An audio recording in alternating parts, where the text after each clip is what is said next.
বিএনপির জাতীয় ঐক্যের আহ্বান নিয়ে নানা মহলে চলছে চুলচেরা বিশ্লেষণ। তবে দেশের চলমান পরিস্থিতিকে ক্রান্তিকাল হিসেবে দেখছে দলটি।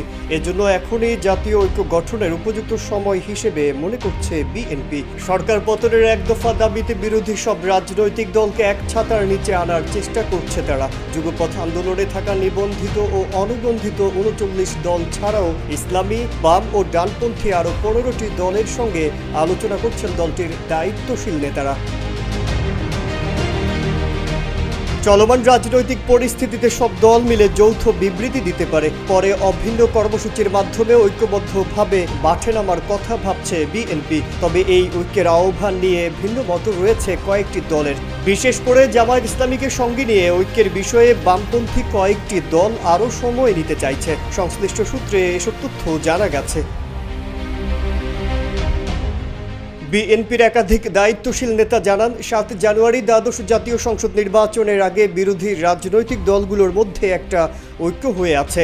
বৃহত্তর পরিসরে এই ঐক্য গঠনে আগে থেকেই কাজ চলছে।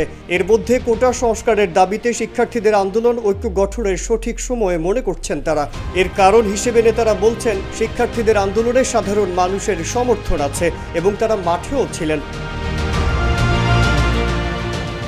দলটির নেতারা মনে করেন, একটি গণতান্ত্রিক দেশে কারফিউ জারি ও সেনাবাহিনী নামানোর অর্থ হচ্ছে পরিস্থিতি সরকারের নিয়ন্ত্রণের বাইরে। এখন আবার বিরোধীদের উপর দোষ চাপানো হচ্ছে।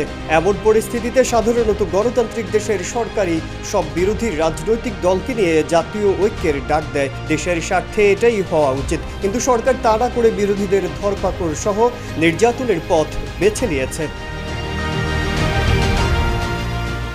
বিএনপি সূত্রে জানা গেছে, গণতন্ত্র মঞ্চের ৪ দল, ১২ দলীয় জোটের ১২ দল, জাতীয়তাবাদী সমমনা জোটের ১১ দল, গণতান্ত্রিক বাম ঐক্যের 4টি দল, Gono Odhikar Parishad, LDP, Gonoforum, people's party, labour party সহ যুগপথ আন্দোলনে থাকা ৩৯ রাজনৈতিক দল জাতীয় ঐক্যে থাকবে।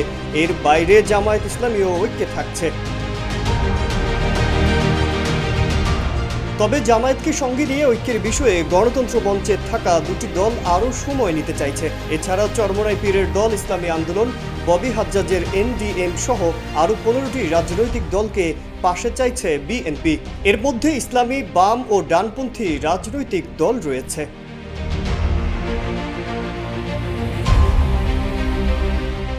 মাজহারুল আলম, কালের কণ্ঠ।